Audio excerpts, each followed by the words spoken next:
Assalamualaikum warahmatullahi wabarakatuh. Kembali lagi di channel Radio Horor. Untuk kisah kali ini saya akan membawakan sebuah cerita dari tulisannya Ipen Alzigra. Sebuah kisah yang berjudul Kafani Aku. Dan sebelum kita lanjut ke ceritanya, tekan dulu tombol like video ini. Dan jangan lupa tekan juga tombol subscribe channel ini. Nyalakan juga lonceng notifikasinya agar tidak ketinggalan cerita-cerita lainnya dari channel ini. Dan buat teman-teman yang pengen membaca langsung ceritanya, nanti silahkan saja kunjungi linknya yang nanti akan saya sertakan di kolom deskripsi. Dan seperti apa untuk kisah kali ini? Langsung saja kita masuk ke ceritanya.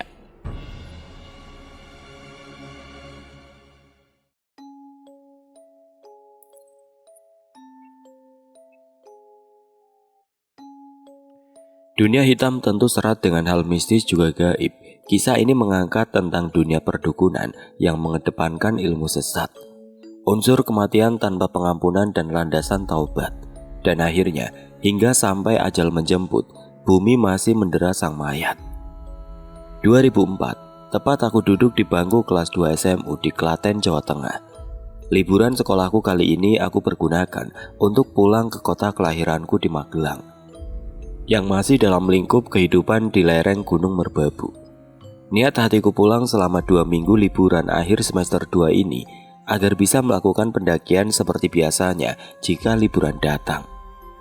Namun kepulangan kali ini ternyata mendapat sebuah kisah yang sangat tragis, melekat erat dalam ingatan sampai saat ini, yaitu pembantaian seorang dukun cabul yang terjadi di desaku. Jadi kamu mau pulang ke Magelang, nak? Tidak bantu bapak ibu mengurus catering? Tanya Pak Waluyo, orang tua angkatku. Ya kalau bapak memperbolehkan, saya pulang dulu pak, jawabku dengan harapan diizinkan. Ya wis, liburan dulu saja, adikmu kalau mau ya diajak, biar silaturahmi dengan keluarga sana, suruh Pak Waluyo. Iya pak, terima kasih. Jadi aku, Alzigra, semasa SMA tinggal di kota Klaten, karena diangkat anak oleh salah satu murid Mbah Kiai, dari SD sampai lulus SLTP. Aku ikut menimba ilmu, mondok juga sekolah di salah satu pesantren dekat rumah. Pak Waluyo ini sering menghadiri pengajian rutin setiap malam Jumat yang diadakan oleh Mbah Kiai. Aku anak yatim yang hidup dari belas kasihan orang. Ketidakmampuan ibu sebagai orang tua tunggal harus menitipkan anak-anaknya di madrasah karena beliau bekerja di luar kota. Almarhum Abah sudah berpulang ketika aku masih berusia 6 bulan. Mbah Kiai menitipkan amanah kepada Pak Waluyo untuk membantuku melanjutkan sekolah sampai tamat SMA. Bukan karena tidak mampunya pesantren, tapi agar aku lebih mengenal dunia yang sama sekali tidak aku tahu. Selama ini aktivitasku hanya sebatas madrasah, pondok, dan liburan pulang. Setiap hari Sabtu sampai Senin pagi, pulang ke pondok lagi. Jadi setiap kepulanganku hari Sabtu, aku selalu mengikuti jejak langkah abang tertuaku menanjaki beberapa gunung, masuk hutan sebagai pengisi waktu. Hidupku memang tidak seberuntung anak pada umumnya, tetapi Tuhan menghadiahkan diri ini dengan bisa tumbuh di tengah keluarga yang sangat hebat. Hal itu sudah menjadi syukur yang tanpa terucap dan juga terbayarkan. Malam itu aku berkemas memasukkan beberapa baju ke dalam tas agar besok bisa pulang, bertemu nenek, juga Mas Pur. Andai Mbak Ita bisa pulang dari pondok, pasti bisa melepaskan rindu dengannya. Tiba-tiba, ketukan pintu kamar terdengar. Panggilan Farida, anak gadis satu-satunya orang tua angkatku, memanggil dari luar. Mas, dipanggil bapak. Iya dek, sebentar. Lalu aku keluar menghampiri Pak Waluyo yang tengah duduk menunggu di ruang tamu. Nah, duduk sini. Nggih pak, kataku lalu duduk di hadapan beliau. Ini uang sakumu sama Ida. Pesan bapak, tidak usah naik gunung ya, bantu nenek saja ke sawah, jangan pada pergi. Nasihat beliau terdengar. Iya pak. Ya walaupun sebenarnya keinginan hatiku liburan kali ini memang ingin menanjak, alias muncak gunung. Walau hanya yang paling dekat, ingin kembali memeluk alam yang sudah sangat aku rindukan. Tapi amanah seorang wali tetaplah menjadi wasilah tanpa terbantahkan. Meskipun beliau hanya wali angkatku, tetapi doa serta kasih sayangnya sangatlah terasa sebagai orang tua sendiri.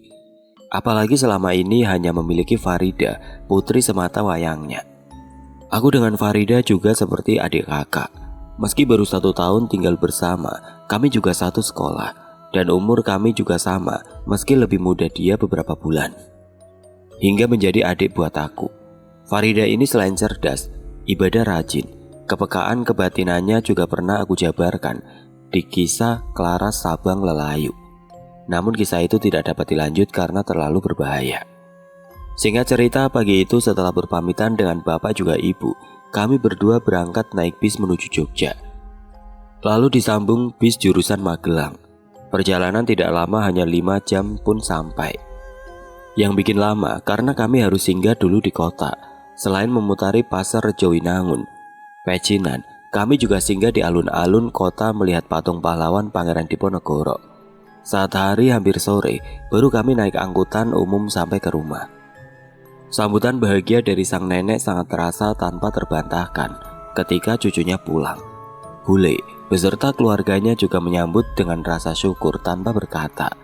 Apalagi melihat Farida yang kali ini ikut pulang.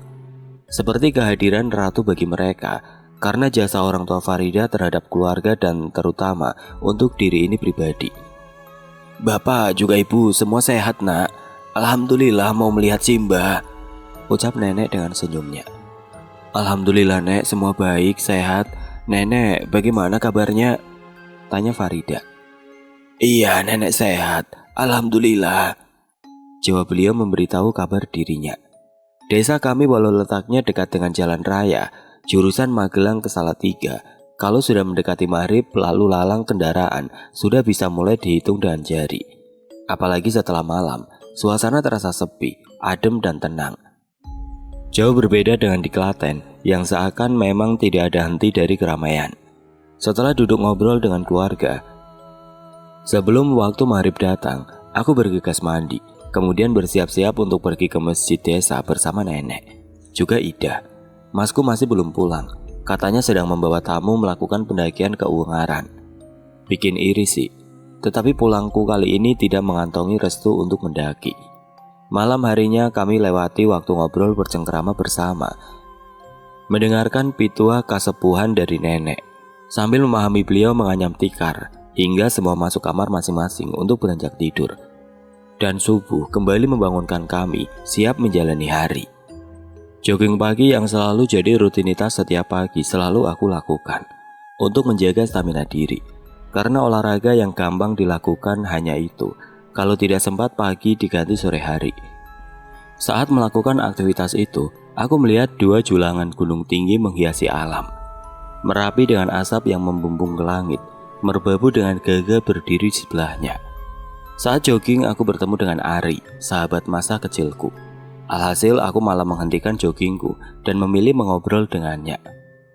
Kapan pulang bro? Tanya Ari sahabat kecilku. Bro, kemarin sore tiba di rumah. Kabarnya sehat kan? Tanyanya sambil menyodorkan rokok ke arahku. Sehat, selalu sehat. Sekolah kamu bagaimana? Tanyaku padanya. Yo biasa saja, sekolah tetap seperti biasanya. Kami berdua duduk di atas jembatan menikmati rokok sambil ngobrol dengan keseruan masing-masing, menceritakan berbagai pengalaman. Aku memang merokok sedari kecil. Hal ini sangat tidak bagus dan jangan dicontoh. Nakal merokok ini dimulai setelah sunat kelas 3 SD sampai saat ini. Tidak terasa waktu bergerak dan pagi menghilang. Waktu menunjukkan pukul 9 pagi, aku beranjak pulang. Dalam obrolan tadi ada kisah yang menarik perhatianku. Ari sempat menceritakan soal beberapa bulan lalu ada pengakuan orang. Kabarnya di desa sebelah Geger ada peristiwa tragis, yaitu sebuah pengakuan wanita tengah hamil disetubui oleh seorang dukun. Hawa nafsu dan keangkara murkaan yang paling berbahaya adalah yang berasal dari dalam diri pribadi seseorang. Karena hal tersulit yang dilakukan oleh manusia itu sendiri, yaitu melawan ego dirinya sendiri. Setelah mendengar cerita dari Ari, muncul pertanyaan yang mengusikku. Masih ada zaman sekarang orang percaya seadanya dukun, orang pinter yang bisa ngobatin penyakit. Kenapa masih pada keblinger dengan semua itu? Sementara di puskesmas desa kan buka setiap hari untuk melayani masyarakat. Hari sudah menjelang siang. Aku masih duduk dengan Ida yang tengah membantu nenek menyerut pelepah lidi kelapa untuk membuat sapu. Sesaat aku hanya bengong saat teringat cerita itu. Kok bisa ya dukun menghamili pasiennya sendiri? Kalau hal itu benar-benar terjadi, tentu bisa dipidanakan. Mikir apa, Nang? Tanya nenek. Mau tanya, Nek, apa benar ada dukun di sini? Tanyaku dengan sang nenek. Lah mau apa, Nak? Percaya kok sama dukun? Ucap nenek dengan tetap fokus menyerut lidi. Hanya tanya saja, Nek. Jawabku merasa tidak enak hati. Walau keluarga kami hidup dengan kata sederhana saja, namun soal sakit, kami lebih mempercayakan berobat ke puskesmas atau Pak Mantri, ketimbang mempercayai yang namanya orang pintar atau dukun. Mendengar perkataan Simba tentang dukun membuat wajah Farida terlihat sedikit kecut. Karena Pak Waluyo sendiri juga merupakan orang yang membuka praktek spiritual, namun dengan ranah yang berbeda, karena berpedoman dengan iman. Melihat hal itu aku hanya diam, lalu beranjak pamit untuk pergi ke sawah, walau tidak mengerjakan apa-apa di sana, hanya mencari angin, dan berharap ada hal seru yang dapat aku lakukan. Kemudian aku meninggalkan Farida dengan nenek berdua di rumah. Setelah berpamitan, aku mengambil golok untuk dibawa dan berangkat menuju sawah. Tampak sebagian sawah sudah gundul karena saat ini sudah memasuki musim panen padi. Jadi hanya tumpukan jerami yang membentang di petakan persawahan, dijemur oleh para pemilik. Elang hitam yang terbang berputar-putar menghiasi angkasa, membawa ingatanku pada masa kecil, jika di sini kami semua suka bermain layang-layang saat pulang liburan dari pesantren. Kapan pulang, Gus? Tanya Bude Mona, tetangga nenek yang kebetulan melewati jalan tepian sawah. Saat sore kemarin, Bude, jawabku dengan menyalami beliau. Nanti mampir, Gus, katanya dengan ramah. Iya, Bude, terima kasih. Kenapa warga sini memanggil saya, juga abangku dengan panggilan Gus? Karena kami masih ada keturunan yang dituahkan di perkampungan ini.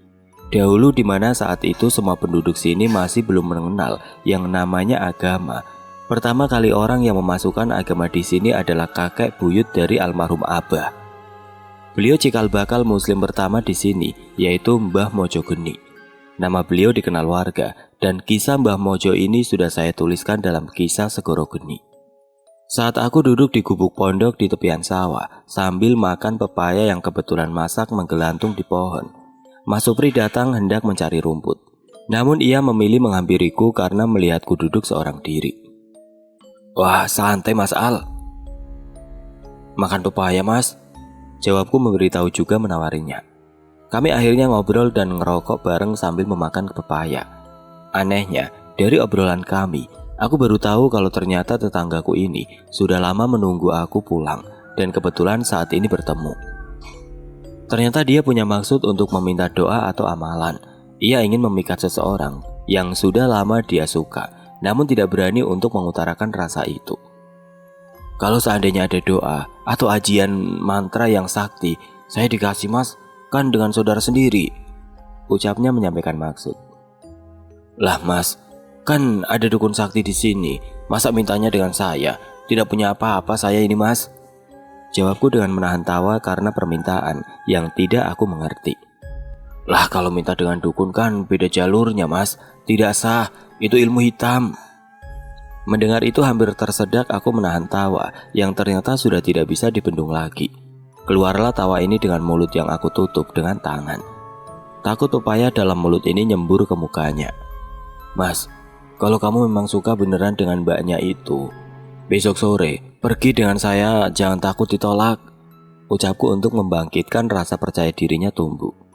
Menurutku, manusia tidak akan pernah tahu rasa orang lain tanpa ditanya. Dan manusia tidak akan pernah terlihat niat tulusnya tanpa ditunjukkan. Untuk itu hal seperti ini hanya membutuhkan mental saja, tanpa perlu doa atau mantra dalam menaklukkan hati. Kembali berserah pada sang penentu, jika berani menumbuhkan rasa, maka utarakan dengan ketulusan, dan kembalikan semua hal kepada Tuhan semata. Setelah merasa yakin dengan apa yang kukatakan, akhirnya dia berpamitan melanjutkan kegiatannya. Dengan bermodal hati yang lebih tenang, memiliki sedikit keyakinan untuk besok diterima cintanya oleh gadis itu. Sementara aku juga tidak tahu apa yang bakal terjadi. Apa diterima atau ditolak, hanya bisa mendoakan niat baik Mas Supri. Akhirnya aku bisa menyimpulkan jika ternyata sebagian pemuda di sini masih percaya akan klinik, mantra, atau hal magis untuk meluluhkan hati seseorang. Sama halnya mempercayai dukun. Dasar ilmu yang dilihat hanya sebatas ilmu hitam juga putih, sementara belum paham ilmu inti sejati sebagai manusia. Azan duhur berkumandang dari jauh. Aku turun ke sumber air di bawah, di mana hutan bambu rindang itu memiliki sumber air. Dulu aku pernah beberapa kali mandi juga mencari ikan di sini. Sesampainya di pancuran yang terbuat dari bambu itu, aku mengambil wudhu. Saat mau beranjak lagi balik ke gubuk, tidak sengaja mataku melihat jika adanya sesaji di atas mata air ini. Aku hanya membiarkannya saja, karena menurutku ada dua makna. Sesaji untuk bisa dimaknai dalam hal positif juga negatif. Mungkin manusia lain yang tidak paham hanya akan menunjuk jika tindakan itu salah, karena percaya dan meminta pada setan. Sesat juga tahayul, memberi sesembahan pada astral. Itu jika dipandang dengan pemahaman ilmu yang kurang dan cenderung negatif menilai. Jika dipandang dengan hal bijak dan ilmu positif, manusia memberikan sesaji itu sebagai ucapan rasa syukurnya karena karunia yang didapat, sehingga dia bisa berbagi apa yang dimiliki dengan makhluk lain. Binatang misalnya, dengan adanya sesaji itu, binatang di sekitar akan menemukan makanan yang manusia berikan, menjadi keberkahan untuk keseimbangan lain. Semua kembali pada sudut pandang masing-masing dan niat orang juga masing-masing. Kita tidak bisa menunjuk apapun hal itu salah tanpa mengetahui dasar semua itu. Sehabis ibadah, aku beraktivitas memanjat pohon kelapa, menurunkan beberapa kelapa yang sudah tua, membawa pulang ke rumah agar bisa jadi bahan bawaan dan jadi rantai makanan untuk kami. Semua ini adalah keberkahannya. Sekecil apapun jangan luput dari rasa syukur. Tuhan selalu memberikan rizki tanpa harus menyusahkan umatnya. Saat aku sampai rumah tampak sudah sepi, tidak ada orang. Entah kemana perginya nenek dengan Farida. Saat aku makan siang, tiba-tiba terlihat warga beramai-ramai membicarakan sesuatu dengan keras, namun tidak bisa aku pahami. Mereka semua melewati sisi samping rumah yang kebetulan di situ jalan menuju lapangan besar. Aku langsung meletakkan piring yang masih penuh dengan nasi, keluar rumah dan bertanya dengan rombongan orang-orang dengan wajah beringas itu. Pak, ada apa ya? Dukun cabul sedang diajar masak, jawab salah satu dari mereka. Mendengar itu aku ikut dengan rombongan warga. Penasaran melihat apa yang sebenarnya terjadi, memastikan dengan mata kepala ini agar lebih jelas dan tahu duduk perkaranya. Sesampainya di lapangan, orang sudah berkumpul riuh, sangat ramai. Mereka berteriak penuh emosi dan umpatan kebencian. Aku menerobos kerumunan orang-orang yang tengah menyaksikan hal brutal itu. Terlihat olehku seorang laki-laki tengah diajar secara membabi buta oleh warga dan para pemuda desa. Tubuh itu diikat di salah satu tiang gawang yang ada di pinggir lapangan. Mukanya berlumuran darah, baju sobek compang-camping. Aku mendekat agar bisa tahu siapa dukun ini. Ternyata dia adalah Pak Panjalu, warga dari desa sebelah yang memiliki istri orang sekampung dengan kami. Aku melihat orang-orang terus menghantamkan berbagai benda yang mereka pegang, kayu, batu, besi juga bata merah. Apapun yang orang-orang itu temukan digunakan untuk senjata. Namun yang aku simpulkan dari peristiwa yang kulihat bahwa Pak Panjalu bukan sembarang orang. Luka akibat benda-benda yang merobek daging juga kulitnya seketika menutup kembali setelah darah keluar menetes. Tatapan itu penuh kebencian dan menandai semua orang yang menyiksanya. Hanya senyum sinis yang menghias, menyungging, mengejek mereka semua. Merah darahnya keluar bukan berarti raganya terluka. Tatapan mataku beradu pandang dengan Pak Jalu. Hanya tatapan itu memberi isyarat padaku agar jangan ikut mengotori diri seperti warga lainnya. Warga yang menyaksikan itu ada yang merasa iba, ada juga yang jengkel karena kelakuan yang Pak Jalu buat. Teriakan tidak berhenti sampai hari beranjak sore, dan warga yang kesetanan itu pun lambat laun mulai lelah menghajar dukun sakti ini. Sampai semua berhenti dengan sendiri-sendiri, lalu teriakan lelaki setengah tua itu terdengar. "Kalau aku tidak mati hari ini, kalian semua yang akan mati," ucapnya dengan amarah. Mendengar ancaman itu, kembali para pemuda tersulut emosi dan menghadiahkan bokuman-bokuman sesuka mereka semua. Terus dilayangkan emosi mereka semua, sepuas dan selelah mereka. Namun tetap manusia itu hanya tersenyum dengan luka yang kembali pulih dan menutup normal. Selalu pandang di atas langit masih ada langit. Sesumbar akan kesombongan karena sakti itu hanya kebodohan yang jika dituruti dan mempercayai bisikan penunggu ilmu akan membuat kita lupa jika masih ada Tuhan yang maha atas segala maha. Semakin lama, hingar-bingar amukan massa semakin menjadi. Mereka kembali tersulut amarah ketika mendengar ancaman yang terus keluar dari mulut Pak Jalu. Kemudian Pak Jalu menunjukkan kesaktiannya dengan memutuskan tali yang mengikat dirinya. Semua massa mundur ketakutan ketika melihat jika dukun ini kini terbebas dan bisa melawan siapapun. Maju semua jika ingin mendekati mati. Pak Jalu menghardik semua orang yang berada di situ. Beberapa pemuda yang merasa tertantang pun akhirnya beramai-ramai kembali memukuli laki-laki itu, menjatuhkannya ke tanah, lalu kembali mengikat tubuhnya. Walau sesakti apapun dia, tenaga massa tentu lebih unggul dan membuat sang dukun kewalahan. Tiba-tiba ada seorang warga yang datang kembali membawa rantai untuk mengikat tubuh yang terus melawan itu. Aku menghampiri nenek juga Farida yang ternyata juga ada di situ untuk mengajak mereka pulang. Semua manusia sudah diselimuti amarah mereka dengan setan-setan yang semakin bertengger dalam hati, membutakan mata kemanusiaan. Ini bukan memberi jerah, tapi lebih pada ambisi massa untuk menaklukkan dukun itu. Bahkan bisa menjadi keinginan mereka untuk membunuh sesama manusia. Ayo, pulang-pulang, kataku pada Farida juga nenek. Walah Jalu, kok kasihan banget hidup kamu, ucap nenek sambil berjalan pulang. Sampai malam hari kericuan itu tidak berakhir, penuh dengan teriakan manusia tanpa surut dengan kata-kata lancang, seakan kehidupan hanya milik mereka semua. Menganggap kesalahan orang lain menjadi ketentuan untuk mereka sirnakan dari muka bumi ini. Mereka lupa jika Tuhan sang pemilik samudera pengampunan, tanpa memilah siapapun manusia itu. Sehabis Isya, aku duduk di depan rumah ditemani oleh Farida yang merasa aneh melihat semua ini. Beberapa kali dia menanyakan perihal penyiksaan itu. Mas, memang nggak ada aparat kepolisian atau apa gitu yang bisa menghukum bapak itu daripada seharian penuh disiksa tanpa berhenti? Dia mempertanyakan keheranannya. Ya ada lah pihak berwajib tentunya. Mungkin belum disampaikan kabar ini ke mereka, atau entah bagaimana aku juga kurang tahu, Dok. Sesakti apapun manusia, jika diperlakukan demikian, ujungnya mati juga. Imbunya dengan sedikit menatap kosong. Iya juga sih, tetapi sepertinya warga juga sudah kesetanan, apalagi mendengar beberapa kali ancaman dari Pak Panjalu itu. Tidak berapa lama terlihat ada motor yang melaju dengan kecepatan tinggi dan menyeret manusia yang terantai itu. Kilapan aspal menyala, memercikan cahaya karena gesekan besi rantai, terseret, berguling tanpa arah. Manusia itu disiksa sampai habis sebagian pakaiannya tergerus jalanan.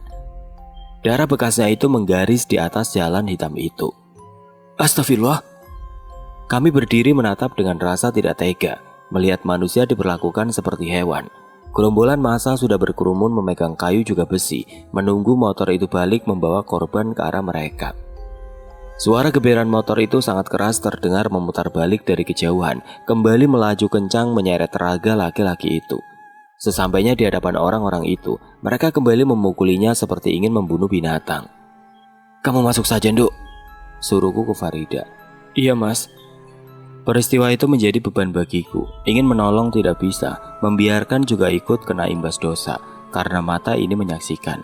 Niat hatiku ingin mencoba mendekat lalu berusaha sebisanya berbicara dengan mereka. Belum sampai di tempat itu terlihat 4 orang menggotong batu paving beton, menimpahkan pas di kepala laki-laki yang tergeletak itu. Prak! Beton itu hancur menjadi beberapa bagian. Pecah juga kepala orang sakti itu.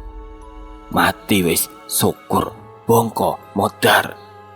Kata itu terus keluar saling mengumpat dengan kebanggaan diri saat mereka semua dirasuki oleh setan dalam dirinya. Tubuh itu terlihat kejang. Ia belum juga mencapai matinya meski darah dan otak telah berhamburan. Matanya masih melotot tanpa berkedip dengan darah yang menggelembung dari hidung. Hingga cucuran darah segar keluar dari mulut. Penyiksaan itu belum berakhir sampai datang Mas Pur, abang kandungku yang baru saja tiba dari mendakinya. Astagfirullah, Kalian kalau mau nyiksa orang jangan seperti ini, kasihan dia. Cabut saja cincin di jari itu biar mati. Mas Pur berkata dengan rasa ibanya. Gak usah ikut-ikutan Gus, kalau takut dosa, teriak salah satu dari mereka. Aku gak melu-melu Kang. Cuma ketahuilah manusia ini akan menuntut balas, jawab Mas Pur, lalu berlalu pergi pulang ke rumah. Tubuh tidak berdaya itu terus kejang-kejang, suaranya ngorok seperti ingin mengucapkan sesuatu, namun mulut terus keluar darah yang menyumbat tenggorokannya. Aku hanya mendekat terlalu tepat di hadapannya jongkok, meminta maaf sambil mencabut cincin di jari tengah sebelah kanan. Hingga suara itu terhenti, tubuhnya lemas terkulai mati, tidak bernapas lagi. Satu persatu aku menatap mereka semua yang kini berselimut ketakutan dengan sendirinya, menandakan setan yang menyusup raga mereka sudah pergi dengan kemenangan. Aku berdiri di atas kubangan darah bercampur otak manusia, lalu memberikan cincin itu ke salah satu pemuda yang ikut menghakimi si dukun sampai mati. Ini cincin yang membuatnya sakti, peganglah, kubur jasadnya Pak Jalu. Sudah pada puas kan? Ucapku lalu beranjak pulang setelah menyerahkan cincin milik dukun itu. Belum juga kaki ini sampai depan rumah, motor itu kembali menyala lalu menyeret mayat itu, entah dibawa pergi kemana, tanpa memandang jika itu mayat yang mesti selayaknya dilayakkan setelah kematiannya. Malam itu aku duduk sambil bercerita soal kejadian itu dengan masku, membahas semua hal, sehingga mengambil sudut pandang kami berdua. Jika kesalahan itu tanggung jawab diri dengan Sang Pencipta tanpa adanya manusia memberi hukuman dengan penyiksaan sampai menghilangkan nyawa. Akan tetapi jika dipandang dari segi ilmu hak, perzinahan seperti itu hukumnya sangat berat. Kejadian ini tidak akan berhenti sampai di sini, kata Mas Pur. Berlanjut ke ranah hukum maksudnya Mas? Aku bertanya. Lebih dari itu Le. Maksudnya? Hanya senyum itu tersungging memperlihatkan jawaban misterinya. Mas Pur memang selalu begitu, menuntun diriku untuk mencari tahu jawabannya sendiri. Karena sudah sangat hafal dengan sikap dan sifat itu, aku hanya membalas senyuman tanpa bertanya lagi. Manusia hidup itu tanpa memiliki kesucian, hanya menjalani perjalanan atas kehendak Tuhan. Jangan mengikuti hawa nafsu, nanti bakal celaka, ucap nenek keluar dari dapur yang diikuti Farida, membawakan 2 cangkir kopi untuk kami berdua. Beliau duduk dengan kami memberikan wejangan kehidupan, mengasah kembali keyakinan diri cucunya. Kami bertiga hanya menyimak tuturan kebijakan itu, agar dapat mawas diri, berjalan dengan kehendak takdir yang tergaris. Diingat ya nak, hidup itu menanam dan akan memanen nanti di alam sana. Tanaman juga tidak akan berbuah tanpa dirawat dengan benar, kata beliau memberi gambaran kehidupan. Makna dari nafas kehidupan ini adalah untuk menuju hal apa yang kita terapkan akan memberi hasil untuk diri pribadi di kehidupan yang sesungguhnya. Gambaran seperti itu langsung menjadi sebuah ganjalan di hatiku. Dengan mengingat peristiwa tadi yang tanpa mempertimbangkan perbuatan keji mereka, manusia bersalah tidak akan usai dengan menambahkan kesalahan lain. Justru akan menjadi kodrat keburukan, di mana anugerah sebagai insan sempurna itu hanya gelar semata. Kembali dalam kodrat diri jika manusia tersempurnakan dengan akal sehat, agar bisa memilah kebenaran, merangkum kebaikan, mengendalikan diri dari 4 unsur hawa nafsu, menekan diri agar tidak merambah dalam bujuk rayu iblis. Itu yang menjadikan kita semua menyandang makhluk dengan karunia sempurna. Sedulur papat limo pancer, mengendalikan 4 hawa nafsu dengan akal sehat. Terdengar ketukan pintu juga salam seseorang yang tengah datang bertamu mengabarkan kondisi mayat tadi. Assalamualaikum, kula nuwun. Mbah Muroji, sesepuh desa datang bertamu. Waalaikumsalam. Silakan masuk, jawab kami, lalu Mas Pur mempersilahkan beliau masuk. Sesepuh itu datang mengabarkan pada abangku agar memberitahu para pemuda juga warga untuk menguburkan jasad itu dengan layak, karena setelah diseret mayat itu hanya dilempar ke dalam liang lahat tanpa mencucikan, memakaikan kafan, lalu dikubur dengan kondisi mengenaskan seperti itu. Maksud Mbah Muroji kenapa menyuruh abang karena peranan abang di desa sebagai ketua pemuda. Mendengar penjelasan itu, Mas Pur langsung berlari meninggalkan rumah tanpa berpamitan, langsung meninggalkan kami semua yang masih terduduk di situ. Pahami diri agar mampu berjalan meniti hidup saat ini, juga kehidupan sejati yang akan datang. Peristiwa memilukan itu menyebabkan munculnya babak baru di kehidupan kami. Kematian Pak Panjalu menjadi awal dari teror arwah dukun yang meminta dikuburkan selayaknya manusia. Dia menginginkan ketenangan dalam akhir penantian di alam barzah. Namun ternyata hati manusia yang memperlakukannya secara tidak selayak ternyata begitu memiliki rasa iba, sehingga belum paham untuk menggapai amanah memperlakukan jenazah selayaknya kodratnya setelah menuai ajal. Kematian bukan akhir dari hidup, tetapi awal dari kenyataan bahwa kita akan meniti hidup yang sesungguhnya. Sudah menjadi konsekuensi bahwa kita harus mempertanggungjawabkan segalanya, menuai apa yang telah manusia tanam dalam perjalanan fana ini. Sebesar gunung pahala akan mendapati ratusan balasan nikmat. Begitu juga sebaliknya, setitik dosa juga akan mendapatkan deranya ratusan kali lipat. Namun waktu saat ini bukan menjadi hal mudah untuk mengevaluasi apakah kita yang beruntung lolos sebagai hamba, atau hanya sampah kehidupan yang tidak akan pernah berhasil melanjutkan kembali kehidupan di sisinya. Dera itu membelenggu abadi jika mutlak diri menentang ketetapan yang sudah ada dalam perjanjian antara Tuhan dengan umatnya. Itu malah mau kemana? Nenekku meneriaki Mas Pur yang berlalu meninggalkan kami semua. Saya susul dulu, Nek, ucapku berpamitan. Aku lalu ikut berlari mengejar kemana langkah abangku pergi dengan sangat buru-buru. Entah mau kemana. Beberapa kali aku memanggilnya baru langkah itu terhenti, lalu memandangku setelah membalikkan diri ke arahku. Mau kemana, Mas? Tanyaku pada Mas Pur. Kamu tunggu di rumah saja, aku mau bertamu ke Pak Kades. Jika mayat itu harus disempurnakan atau dikuburkan selayaknya manusia, jawab abangku dengan sangat buru-buru. Aku ikut, Mas, kataku ingin menemaninya. Sudah tidak usah, Leh, kamu bilang Armani saja kalau Mas menunggu di rumahnya Pak Kades ya, suruhnya padaku. Tanpa berlama-lama dia melanjutkan kembali langkahnya. Aku menuruti perkataannya pergi ke rumah sahabat baiknya. Seperti biasa, kampungku selalu sepi ketika malam hari. Ditambah dengan adanya kejadian pembunuhan itu, semakin sunyi tanpa terlihatnya aktivitas siapapun di luar rumah. Jam memang sudah menunjukkan waktu hampir berada di pertengahan malam. Gelap menyelimuti jalan karena memang penerangan lampu di jalan jarang ada. Lampu depan rumah para warga juga hanya mampu menerangi halaman saja. Saat di persimpangan jalan menuju makam, tiba-tiba ada perasaan tidak nyaman. Merinding datang saat hidung ini mencium bau darah yang sangat amis. Aku hanya berhenti ketika saat mendapati benturan energi gaib seperti ini. Ingin mengetahui setan apa yang akan menampakkan wujudnya.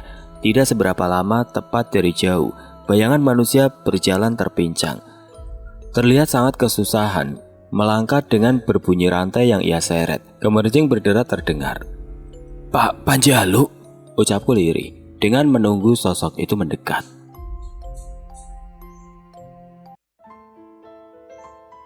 Oke teman-teman, sampai di sini dulu ceritanya. Nantikan kelanjutan kisah ini di video berikutnya. Agar tidak ketinggalan, klik tombol subscribe channel ini dan nyalakan lonceng notifikasinya. Wassalamualaikum warahmatullahi wabarakatuh.